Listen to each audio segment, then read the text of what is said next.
Soldados da luz, guardiões das virtudes. Hoje é o dia 31 de março de 2024, domingo de Páscoa. Nós estamos no ritual do quarto dia do nono jejum de 3 dias. Nós estamos no ritual 20 de 2024. Nós estamos no ritual 273 do Instituto das Virtudes, da Ayahuasca e do Sol. Hoje nós estamos em 35 participantes, 22 homens e 13 mulheres. Depois, no final, eu vou cumprimentar cada um, né? Então, hoje eu quero falar com vocês sobre a vitória, né? Então, o tema é vitória. Então, todos nós nos propomos a vir aqui, né, fazer esse jejum, né, que é o nono jejum, e com o propósito de terminar. Ninguém vem para um trabalho espiritual ou para uma atividade até profissional ou de família, ninguém vai, né, pensando que não vai concluir, que não vai terminar, ou que não vai ter uma vitória sobre aquela ação, aquela atitude que você vai fazer, né? Então é muito, muito importante mesmo nós termos isso sempre em vista, a vitória, né, no final daquilo que você se propõe a fazer. E eu quero hoje, né, parabenizar, né, os participantes do nono jejum de 3 dias do Instituto das Virtudes, porque fomos todos vitoriosos, né? Nós estávamos em 4, né, fazendo o jejum total, né, de água e comida, e nós estávamos em 7, fazendo o jejum parcial. Então, quero dar os parabéns, né, a todos esses vitoriosos, né, desse jejum, né, ao João Gabriel, ao Janderson Júnior, Eduardo Vinícius, Robson Donadio, Richard Kriver, Alisson Calisto, esses fizeram o jejum parcial. A Elisângela Damas, Andressa Algayer e eu, né, José Carlos Alves e Ângela Martins Alves, que fizemos jejum total de comida e água. E agradecer também a Giovana Figueiredo, que fez parcial, a Maria Eduarda e a Eine, que também fizeram parcial. Total é sem comida e sem água, né, os 3 dias. Então nós começamos às 7 horas da noite, na quinta-feira, e terminamos hoje, domingo de Páscoa, às 7 horas. Né, daí fechou os 3 dias. E quem fez parcial também, né, começou na quinta-feira às 7 horas, na sexta-feira, quando completou 24 horas de jejum total, então tomaram água de coco e água natural. E a partir daí, então, ficou liberado para beber água, né, de coco e água natural durante 24 horas, até o sábado às 7 horas. E no sábado às 7 horas, até o domingo às 7 horas, daí água e suco de frutas, né, que daí terminou agora também às 7 horas. Então agora, nesse momento, né, que vivemos agora há pouco, então nós comemos, né, todos nós, jejum total e jejum parcial, comemos a sopa, que muito bem foi feita para nós, né, com todo carinho, né. Quem que fez a sopa? Marcela e Vanessa. Quem mais fez sopa? A Ângela e a mãe do Alisson, a dona Helena, que fez também sopa. Alguém mais trouxe alguma coisa? A Giovana trouxe bolo. O Edson trouxe uma bolachinha. Então, eu agradeço a todas as pessoas que trouxeram, né, comida para nós comemorarmos a nossa vitória nesse dia. E a vitória, eu gostaria, né, até quando eu faço os benzimentos, eu falo da vitória, né? Sucesso e vitória, que é uma das virtudes, né, porque é uma das virtudes muito importantes para nós, para o nosso dia a dia. Então, amanhã, nós estamos comendo agora, amanhã vamos comer também de manhã, e 2 horas começa o jejum de novo. Eu estou nesse propósito faz 12 anos, né? Eu vou comer bem, daqui a pouco eu vou comer mais, amanhã eu vou tomar um café da manhã muito caprichado, vou beber água a manhã toda, vou almoçar, um almoço caprichado, né? Vamos em algum lugar aí comer bem, e 2 horas começa de novo. É simples assim, né? Até às 2 horas de terça-feira. E na terça-noite nós vamos numa churrascaria. Nós vamos na churrascaria com o Alisson. E está convidado, todos quiserem ir. Eu vou, mas não vou comer carne. Vou comer tudo que tem na churrascaria, menos carne. Porque o pessoal sempre pergunta, mas você vai na churrascaria? Eu falo, é lógico que eu vou na churrascaria. A diversidade que tem de comida lá, além da carne, eu como tudo o resto. Então, assim é a vitória. Então, na terça-feira, nós vamos comemorar a vitória do jejum de 24 horas, do jejum de um dia. Então, são vitórias, né? A Ângela falou agora da caridade. Então, quem se propôs a fazer a caridade, né, com esses dias que você não comeu, é simples, né? Isso aí eu já ensinei bastante no ano passado. Vamos pegar Londrina, tem 600 mil habitantes. Pensa bem, 10% é 60 mil, 1% é 6 mil. Se 6 mil, 1% da população de Londrina, é esse o cálculo mesmo? 600 mil é 6 mil, 1%? É, né? Então, pensa bem, se 6 mil londrinenses fizessem o jejum de 24 horas, daria para matar a fome do resto dos londrinenses que não têm o que comer. 6 mil pessoas fazendo jejum, né? Vencendo os 24 horas, ficando sem, porque você para logo depois do almoço. Então, você não toma café da tarde, não janta, não toma café da noite, não toma café da manhã e não almoça. Eu faço isso faz 12 anos. Então, se pegar essas 5 refeições e reverter em caridade, em comida para quem não tem, 6 mil londrinenses fazendo isso daria para matar a fome da população de Londrina e mais da região. Então, por isso que nós temos ensinado isso já faz muitos anos, né? E isso também é um exercício de vitória, quem fizer isso, né? Porque a prática das virtudes, quando você se propõe a fazer e conclui aquele propósito, é uma vitória, uma grande vitória. E você vai receber créditos por isso, moedas cósmicas, créditos divinos. Por isso que Jesus Cristo falava, né? Ajuntai tesouros no céu, porque lá onde estiver o seu tesouro estará o seu coração. Eu não ouvi. O seu coração. Ah, aí sim.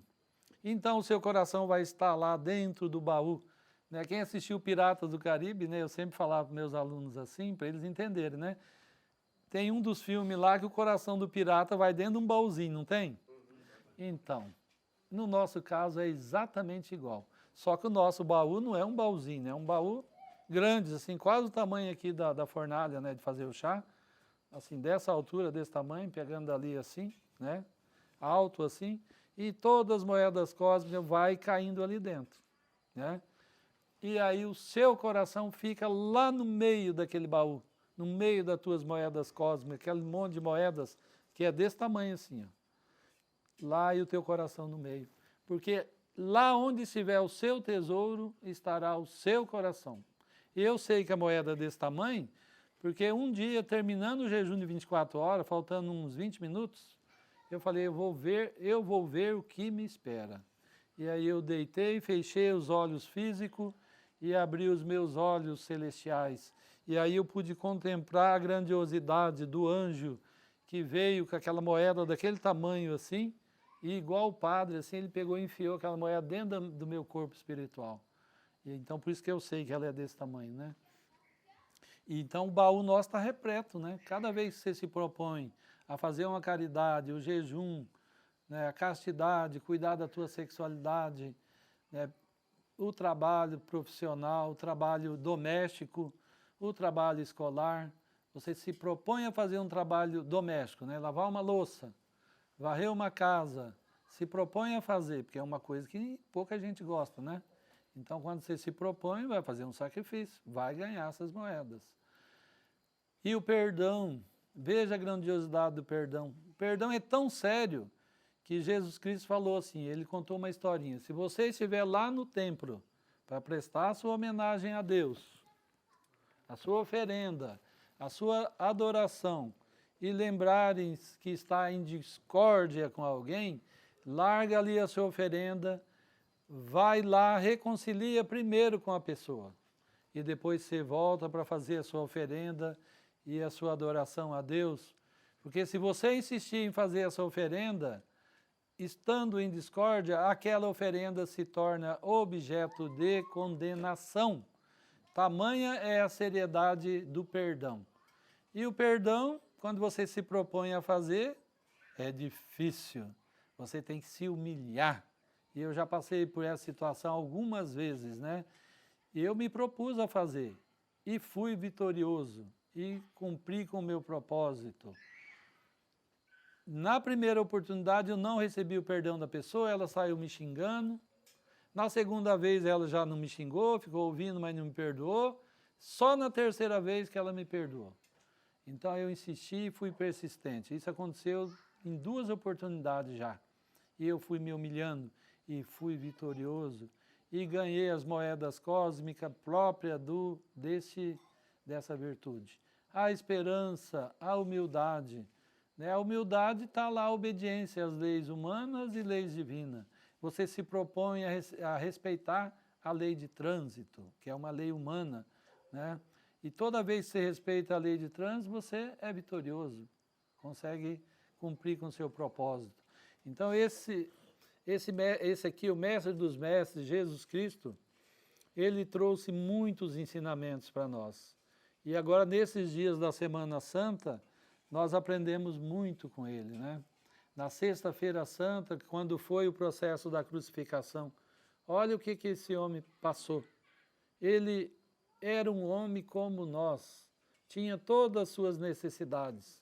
Porque, gente, Jesus Cristo comia, ele evacuava, cagava? Sim, também. Ele chorava? Chorava. Ele tinha vontade de fazer sexo? Tinha também. Ele era um homem igual a qualquer um outro homem. Não era diferente. Então tinha todas as necessidades. E esse homem se tornou, né, o que se tornou porque ele se propôs a cumprir com uma missão aqui no planeta Terra e foi vitorioso, né? E venceu. E graças a ele, ao exemplo, né, do que ele nos dá, né, de todos os seus ensinamentos, nós estamos aqui hoje, né, nos propondo também a vencer como ele venceu. E aqui está o mestre Anubis, que é um deus egípcio, da religião egípcia, que é o deus dos mortos, que cuida dos mortos, que encaminha o desencarnado para o submundo, né? Ou depois para as dimensões superiores. Então ele é responsável. Dentro da religião egípcia, ele tinha um papel muito importante. Então, às vezes tem gente que vem no ritual, olha ali o Anubis, né? Fica meio assim, o que é aquele ali, né? Para quem não conhece a religião egípcia, né? Fica até meio assustado. Então, no Egito, eles colocavam assim, o rosto de animais nos deuses, né? Então, o Horus tem a cabeça de falcão, a Hathor tem a cabeça de vaca, né? Então, é assim, era a forma que eles tinham de prestar suas homenagens aos deuses que eles tinham na época, né? E nós, hoje, sabemos da importância do mestre Anubis, né, dentro de um trabalho espiritual, para nós entendermos que nós vamos passar por um julgamento, né, e que ele vai estar lá nos julgando. E depois nas outras religiões, na grega, na romana e até no cristianismo, nós temos também essa cultura de saber que nós vamos ter que passar pelo julgamento, que lá no Tribunal da Justiça Divina, né, vai estar nos esperando lá as divindades, independente da crença, da religião que cada um tem, e nas épocas diferentes, né, em países e regiões diferentes do planeta Terra, tem as religiões, as suas crenças, mas todo mundo fala que vai ter um julgamento final. E que nesse julgamento final vai estar lá colocado a nossa vitória ou a nossa derrota. Ali no momento final, né? Porque como que é feito? Então, um dos juízes do karma vai lá onde está o teu baú, na entrada do tribunal, pega o seu coração no meio das moedas cósmicas. Eu já vi esse cenário muitas vezes, milhares de vezes, não tem conta, né? Pega o seu coração dentro do baú, na hora que o juiz pega o seu coração, as moedas fazem assim, ó, o coração suga tudo aquelas moedas. E aí o juiz leva de forma solene lá para ser julgado e coloca na balança. Do outro lado vai ser colocada uma pena, a pena da verdade. E o teu coração não pode pesar mais do que a pena. Ele tem que ser mais leve que a pena. Então, o coração das pessoas que praticam as virtudes, praticam os 10 mandamentos, vive dentro de princípios éticos e morais, o seu coração vai pesar menos do que a pena da verdade. Se a pena da verdade pesar mais que o seu coração, então o hierarca do tribunal vai dar a sentença. E algumas vezes essa sentença é o desencarne, né? Então daí ele já direciona um anjo da morte para acompanhar aquele ser vivente para o desencarne. E o anjo da morte foi falado até na Bíblia, né, no Antigo Testamento, quando o povo de Israel ia sair do Egito, escravo do Egito, então foi pedido para cada israelita colocar na porta um sinal de sangue, né? Para quando o anjo da morte passar, não atingir os primogênitos das famílias dos judeus, só dos egípcios, porque os egípcios não sabiam disso, né? Então o anjo da morte passava, onde não tinha aquele sinal, eles cortavam um cordão de prata dos primogênitos. Então é uma passagem da Bíblia que fala do anjo da morte, né? Para poder ilustrar, porque as pessoas já vieram me questionar, até pastor, mas onde que está esse anjo da morte que você fala? Eu falo, está lá, né? Então todo esse conhecimento, ele tem um fundamento, cadê a Bíblia? Ele tem um fundamento aqui, ó, na palavra de Deus. Então por isso que nós começamos o ritual, né, fazendo uma leitura, né, do Evangelho, e nós sempre estamos falando, né, da palavra de Deus, porque nós nos fundamentamos no livro sagrado também, né? Então todo conhecimento ele tem um embasamento. Nada do que nós falamos aqui é o acaso, porque eu achei, porque nada, tudo tem uma fundamentação. Os rituais, os ensinamentos, a ayahuasca, que é uma medicina sagrada, né? Quando eu conheci ela há 24 anos atrás, através do mestre Pila, né? que é o meu padrinho, né? Mesmo ele tendo desencarnado, ele continua sendo meu padrinho, eu continuo encontrando ele no mundo espiritual. Uma vez ele me chamou a atenção lá no sítio Mãe de Deus, falou, Zé, mestre Zé, não fica falando das tuas experiências, que esse povo aí não vê nada, e eles ficam depois me questionando e me cobrando. Eu falei, mestre Pila, é a minha missão, é a missão do meu ser de falar das experiências. E hoje ele está se valendo das minhas experiências, né? Porque até no dia do velório dele, ele veio falar comigo, né? Para falar uma mensagem para as pessoas que estavam ali. Então eu continuo cumprindo com a minha missão. E ele trouxe para mim, né, essa medicina sagrada. Então eu agradeço muito ao meu padrinho. E essa medicina, desde o início, quando abriu meus olhos espirituais, eu vi a grandiosidade dos elementais da natureza, da rainha Chacrona e do rei Mariri, que abre os olhos espirituais daqueles que não têm, né, o direito, a habilidade, né, o dom de ver, mas ela dá essa possibilidade. Então hoje eu considero uma vitória nossa de estar com essa medicina sagrada, trazendo para tanta gente, né? Já passou pelo Instituto quantas pessoas, Elisângela? Mais de 2.000 pessoas já passou pelo Instituto, e eu considero uma grande vitória que nós estamos tendo a partir da medicina sagrada para poder atender as pessoas dentro de todo esse propósito. Então eu agradeço a todos vocês que vieram aqui, né, aos que participaram do jejum, aos que vieram, né, convidados, que estão aqui prestigiando, né, esse momento de vitória nossa do Instituto, né, de cada membro do Instituto. Então eu quero agradecer aos guardiões de hoje, ao James, ao Jay, ao Luiz Gustavo, Guga, guardiões dos homens, agradecer às guardiãs das mulheres, Elisângela Damas, Andressa Algaia, guardiã das mulheres, agradecer a cada um de vocês que estiveram aqui, ao Bruno, ao João, ao Rafael, ao Gabriel, Janderson, Eduardo, Robson, Richard, Charles, Alisson, Eduardo, Edson, Marcelo, Valdecir, Dorival, Acácio, Oscar, Luiz, Heitor e a mim, José Carlos Alves, mestre do ritual. Agradecer a Giovana, a Maria, Naira, Eine, Vanessa, Cleusa, Giovana, Bruna, Helena, Rosana e Ângela Martins Alves, mestre do ritual, minha esposa sacerdotisa. Gratidão pela oportunidade. Força e luz. Glória a Deus. Glória a Deus. Aleluia. Aleluia. Viva Cristo. Viva